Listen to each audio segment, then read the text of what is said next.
Assalamualaikum warahmatullahi wabarakatuh. Alhamdulillah, alhamdulillahilladzi khalaqal insana wa 'allamahul bayan. Asyhadu an la ilaha illallah wahdahu la syarika lahul karimul mannan wa asyhadu anna sayyidana Muhammadan abduhu wa rasuluhul mab'uts bi asyrafil adyan. Allahumma salli wa sallim ala sayyidina Muhammad wa ala alihi wa ashabihi ahlil fadli wal irfan, amma ba'du. Qala Allah subhanahu wa ta'ala fil Qur'anil Karim, Bismillahirrahmanirrahim. Ya ayyuhalladzina amanu qu anfusakum wa ahlikum nara. Sadaqallahul azim wa sadaqan nabiyul karim. Pertama-tama, mulailah yang pertama, marilah sama-sama kita panjatkan puji syukur kehadirat Allah Subhanahu wa ta'ala, yang mana oleh Allah yang telah memberikan kepada kita akal dan pikiran, telah memberikan kepada kita sehat badan, sehingga kita bisa bertatap muka pada malam yang sangat berbahagia ini. Selawat dan salam marilah kita hantarkan bersama-sama kepada seorang pejuang Islam yang tidak pernah terkalahkan, yang akhlaknya patut diteladani oleh semua insan di seluruh dunia.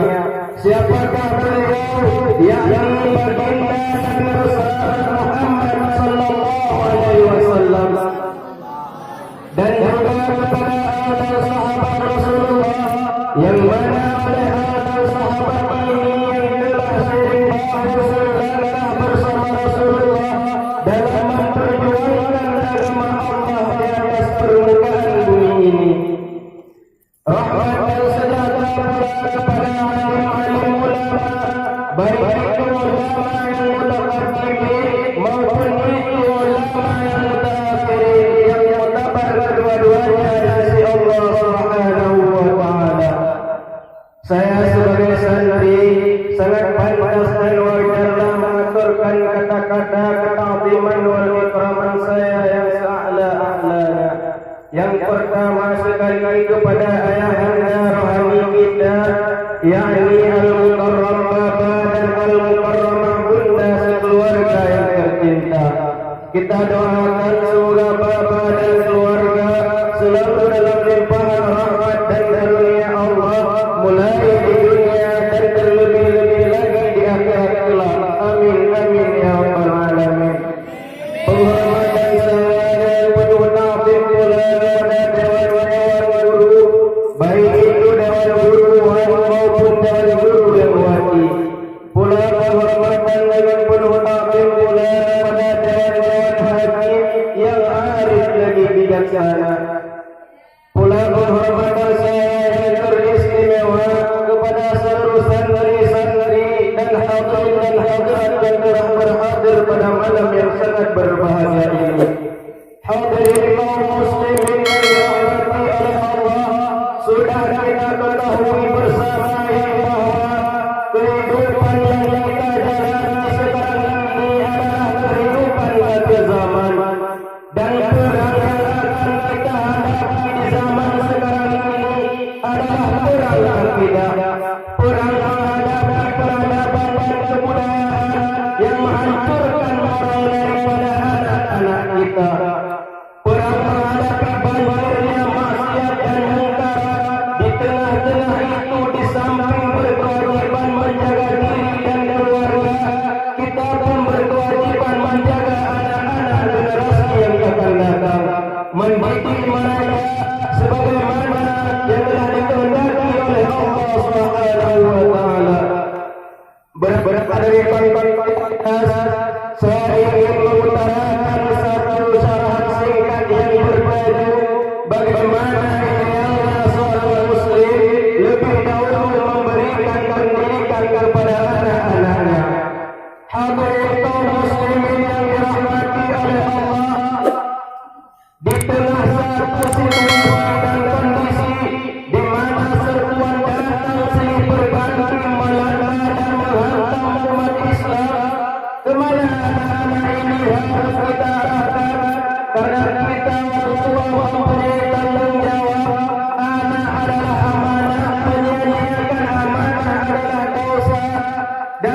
anak-anaknya. Itu sebabnya Allah pesan benar-benar kepada kita, ya ayyuhalladzina amanu qu anfusakum wa ahlikum nar. Hai orang yang beriman, jaga dirimu dan keluargamu, istri, anak, orang-orang yang menjadi tanggung jawab kita, jaga dan pelihara mereka daripada api neraka. Hadirin kaum muslimin, lalu kalau kita orang tua yang hidup di zaman sekarang ini sudah sering beristighfar, melihat situasi, membaca peta keadaan, konon tantangan yang akan dihadapi anak-anak kita 15, 20, 25 tahun yang akan datang jauh lebih berat dari apa yang kita hadapi sekarang ini. Maka wajarlah kita selaku orang tua yang cinta kepada agama, cinta kepada anak-anak, harus berpikir untuk mewariskan nilai-nilai yang luhur ini kepada anak-anak generasi yang akan datang. Bagaimana pada dasarnya harus mendidik mereka? Mari kita telusuri apa yang telah dicontohkan oleh Al-Quran Al-Karim. Orang-orang tua bijaksana yang diceritakan dalam Al-Quran, kalau sudah terpikir tentang anak-anaknya generasi yang akan datang, pendidikan pertama yang harus diberikan kepada anak ternyata adalah persoalan akidah. Nabi Ibrahim, pertanyaan yang paling merisaukan beliau dan anak cucunya ialah, ma ta'buduna min ba'di, wahai anakku, apabila suatu saat nanti aku ayahmu ini meninggalkan dunia ini, meninggalkan kamu maka berdua membagi apa yang akan sembah apabila aku ayahmu ini sudah tidak ada lagi. Kalau dulunya ayahmu ini masih rajin ke masjid, melakukan rukuk dan sujud, i'tikaf dan membaca Al-Quran, maka berdua membagi. Kalau bapakmu tidak ada, masihkah engkau ke masjid? Masihkah engkau rukuk dan sujud, i'tikaf dan membaca Al-Quran? Apa kamu sembah apabila aku ayahmu ini tidak ada lagi? Nak, ditanamkan bukan hanya keyakinan bertauhid, sekaligus penyembah Allah yang diyakinkan dengan tauhid itu tadi. Sungguh berbeda kita orang tua zaman sekarang. Orang-orang tua sekarang ini pagi-pagi malah berpikir, mata berdua membagi. Kalau bapak sudah ada, kamu nanti makan apa? Bukan nyembah apa yang kita pertanyakan, bukan nyembah apa yang kita khawatirkan. Maka yang dicari lalu hanya sekolah-sekolah saja yang tidak peduli apakah itu merusak imannya, mematikan akidahnya, menghancurkan keyakinannya. Yang penting ada jaminan hari depan bisa dapat lapangan kerja.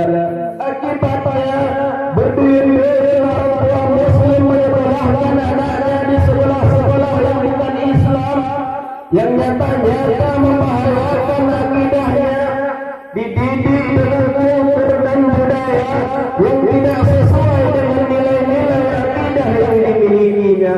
Bukankah ini berarti merelakan anak untuk dikafirkan? Bukankah ini artinya menyerahkan anak untuk ditulis menurut para pendidik yang tidak sesuai dengan nilai akidah yang dimilikinya? Inilah yang seharusnya mengkhawatirkan kita kepada anak-anak generasi yang akan datang. Hadirin kaum muslimin yang dirahmati oleh Allah, untuk sampai kepada pemahaman akidah, jalan yang paling mudah dirintis sekarang ini secara bertahap dan sistematis adalah memisahkan umat Islam dengan Islamnya. Biarkan mereka bernama Muslim, biarkan dapat kartu pendudukannya kepada Islam, tapi tanamkan budaya-budaya yang menyebabkan cara bergaul mereka, cara berumah tangga mereka, sampai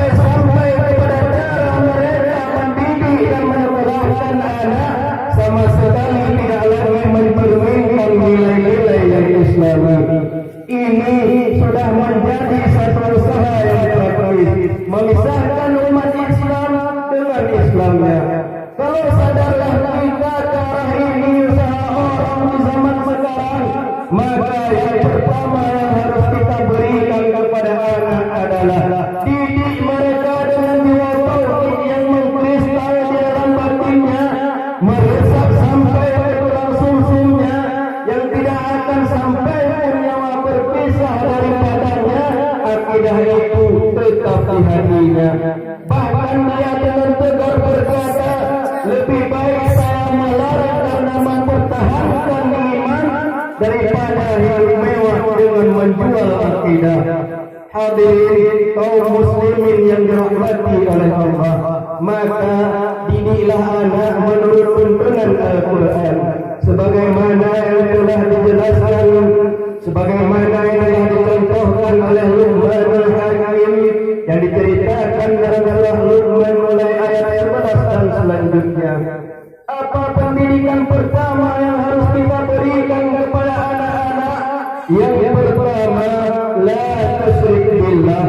Jangan sekali-kali engkau menyekutukan Allah. Jaga tauhid, pelihara iman, mantapkan akidah. Ini adalah dasar yang pertama. Belum lagi dia mengenal yang lain. Yang pertama kita tanamkan adalah tauhid. Inilah yang akan mendasari kehidupan. Inilah yang akan mewarnai dan menjadi warna dalam kepribadian seseorang. Sentuhan jiwa tauhid dalam diri si anak.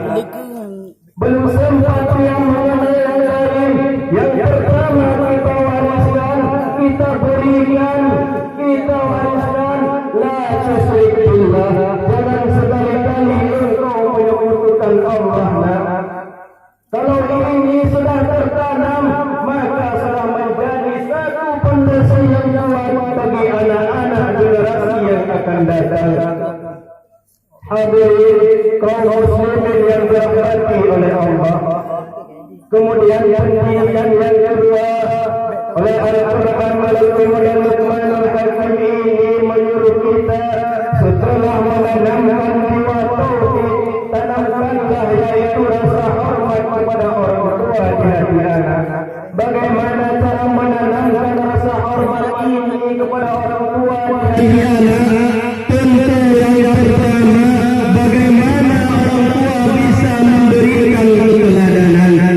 Marilah kita ketahui bersama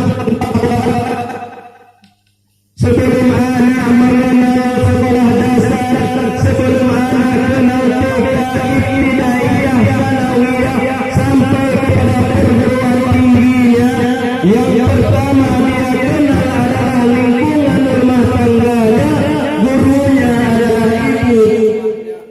Maka di sini berlakulah apa yang dinamakan dengan keteladanan. Keteladanan jauh lebih berhasil daripada sekedar teori-teori yang dulu.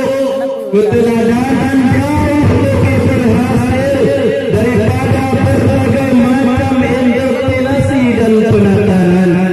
Kurangnya keteladanan akan membuat anak mencari pola. Kalau kita selaku orang tua ini tidak bisa memberikan keteladanan yang baik, maka suatu saat anak-anak akan menganggap enteng dan hilang wibawa kita selaku orang tua di mata mereka. Dikala itu akan sangat sulit untuk membentuk kepribadian mereka.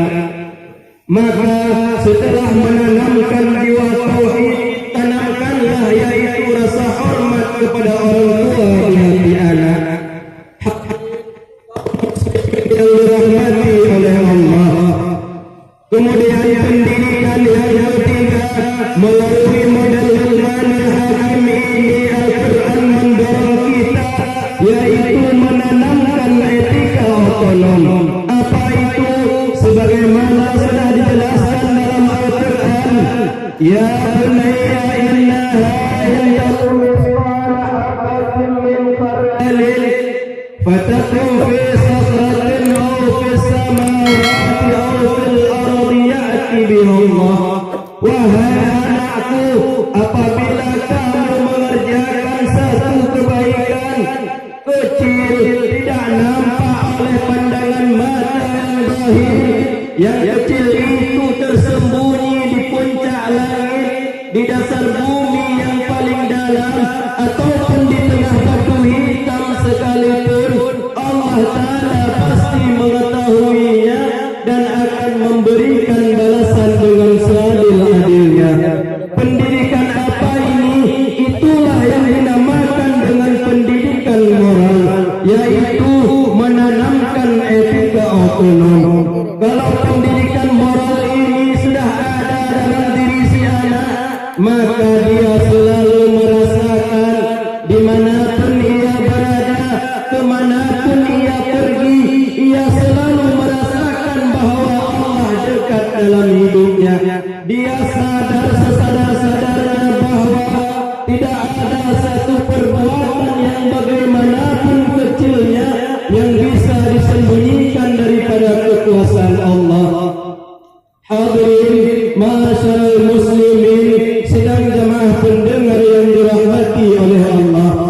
Oleh karena demikian, marilah sama-sama kita selaku orang tua ini mendidik anak dengan baik, mendidik anak sebagaimana yang telah diperintahkan oleh Allah, mendidik anak sebagaimana yang telah dicontohkan oleh Luqmanul Hakim.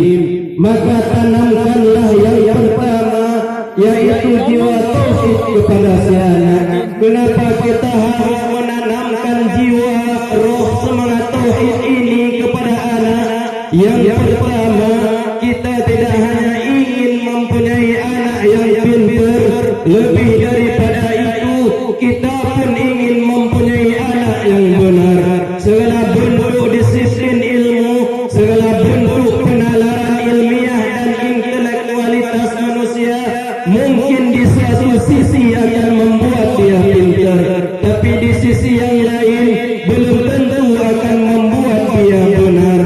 Maka tanamkanlah yang pertama, yaitu tauhid. Kemudian setelah menanamkan tauhid, tanamkanlah yaitu rasa hormat kepada orang tua. Kemudian setelah menanamkan rasa hormat kepada orang tua, tanamkanlah yaitu pendidikan moral. Marilah kita ketahui bersama yang bahawa baiknya agama dan bangsa itu semua tergantung pada anak-anak kita. Buruknya agama dan bangsa itu pun tergantung pada anak-anak kita. Baik dalam mendidik mereka, baik pula agama dan bangsa. Buruk dalam hal mendidik mereka, pula dampak buruk kepada agama dan bangsa.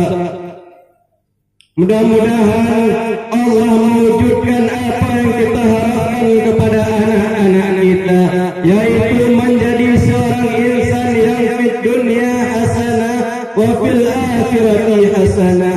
Inilah harapan kita semua. Mudah-mudahan Allah memberikan kekuatan kepada kita untuk mewariskan nilai-nilai yang baik ini kepada anak-anak generasi yang akan datang, sehingga esok harus lebih baik daripada hari ini dan lusa harus lebih baik daripada hari esok. Maka pandai-pandailah memilah dan memilih antara keuntungan jangka pendek dengan kerugian jangka panjang, atau kerugian sesaat tetapi menguntungkan pada kehidupan jangka panjang. Mungkin hanya inilah yang dapat saya sampaikan. Saya akhiri. Hadanallahu wa iyyakum ajma'in. Assalamualaikum warahmatullahi wabarakatuh.